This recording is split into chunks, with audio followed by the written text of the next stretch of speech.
क्या चक्का जाम की बात करना गुनाह है? क्या यह सेडिशन है? क्या यह देशद्रोह है?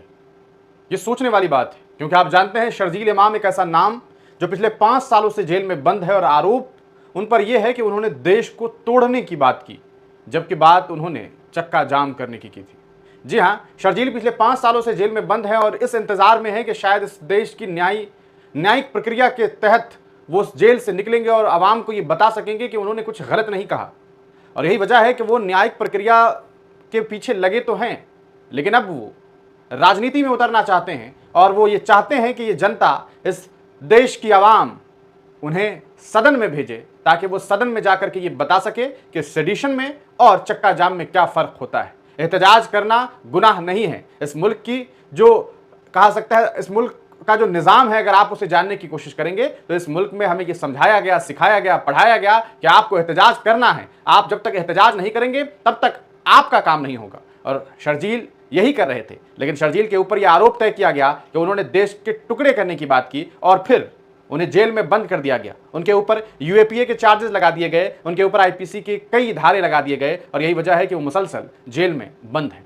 लेकिन अब उन्होंने फैसला लिया है, उनकी टीम ने, उनके घर परिवार के लोगों ने यह फैसला लिया है कि वो चुनाव लड़ेंगे। चुनाव बिहार विधानसभा का। बिहार विधानसभा चुनाव के लिए उन्होंने बिहार के सीमांचल में बहादुरगंज सीट का चयन किया है। हालांकि ये सीट वो सीट है जहां पिछली बार एआईएमआईएम के प्रत्याशी ने चुनाव जीता था। ये वो सीट है जहां से एआईएमआईएम के प्रत्याशी ने चुनाव जीतने के बाद पार्टी से दगाबाजी की और वो राष्ट्रीय जनता दल में चले गए। ये वही सीट है जहां पर कांग्रेस से 4 बार विधायक बनने वाले तौसीफ साहब जो हैं वो एआईएमआईएम ज्वाइन कर लेते हैं और ये लगभग तय है कि एआईएमआईएम से तौसीफ साहब वहां से प्रत्याशी होने वाले हैं। लेकिन ऐसे में शर्जील इमाम के नाम के ऐलान होने के बाद अब सोशल मीडिया पर बहुत सारी बातें हैं। लोग ये कह रहे हैं कि ये वो वक्त है कि शर्जील का समर्थन किया जाना चाहिए। आज अगर असदुद्दीन ओवैसी भी उस सीट से चुनाव लड़े तो शर्जील को इसलिए वोट दिया जाना चाहिए क्योंकि शर्जील जैसे लोगों को ये बताया जा सके कि ऐसा है कि अब हम शर्जील जैसे लोगों को गंवाएंगे नहीं। हम ये नहीं होने देंगे कि शर्जील क्योंकि पहले व्यक्ति नहीं है जो जेल में गए, उनसे पहले हजारों ऐसे नाम हैं जिन्हें आप शायद न देख सके न पढ़ सके, लेकिन फहरिस्त बड़ी लंबी है, बड़ी लंबी चौड़ी फहरिस्त है जो इस देश में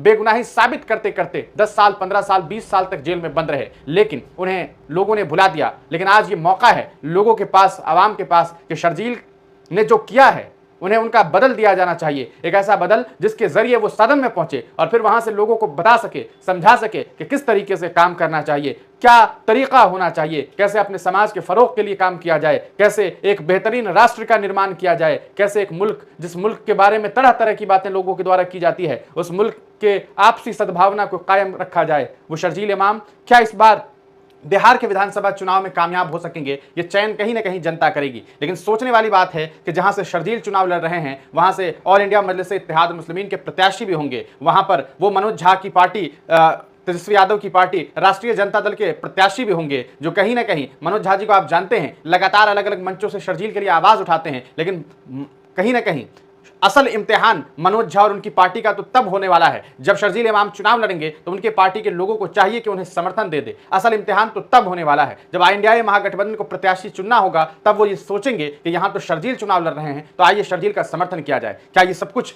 होने वाला है या नहीं होने वाला है, ये तो वक्त बताएगा। आपका क्या सोचना है? क्या आपको लगता है कि शर्जील इमाम को समर्थन दिया जाना चाहिए? क्या शर्जील इमाम को कहीं ना कहीं, जिस वजह से सीए प्रोटेस्ट के दरमियान आप जानते हैं बड़ी बेबाकी के साथ उन्होंने अपनी बात रखी, उन्होंने जिस तरीके से चिकन नेक लफ्ज का इस्तेमाल किया, उसे कट करने की बात की, वो ये नहीं था कि वो देश के टुकड़े करना चाहते थे, बल्कि वो ये चाहते थे कि चक्का जाम कर दिया जाए। जब रास्ते बंद होंगे तो सरकार के कान तक आवाज पहुंचेगी और उसके बाद जब वो आवाज पहुंचेगी तो शायद काम कर सकेंगे, लोगों की जो परेशानियां हैं उन्हें वो सुन सकेंगे। लेकिन वहां ऐसा नहीं हुआ। शर्जील के ऊपर कई आरोप तय किए गए, असम से लेकर के देश के कई राज्यों में केस दर्ज किए गए और आज वो जेल में पिछले 5 सालों से बंद है। अब फैसला बिहार की जनता करेगी, सीमांचल की जनता करेगी। ये अलग बात कि शर्जील इमाम ने जिस सीट को चुना है वो सीट शर्जील इमाम का अपना विधानसभा क्षेत्र नहीं है।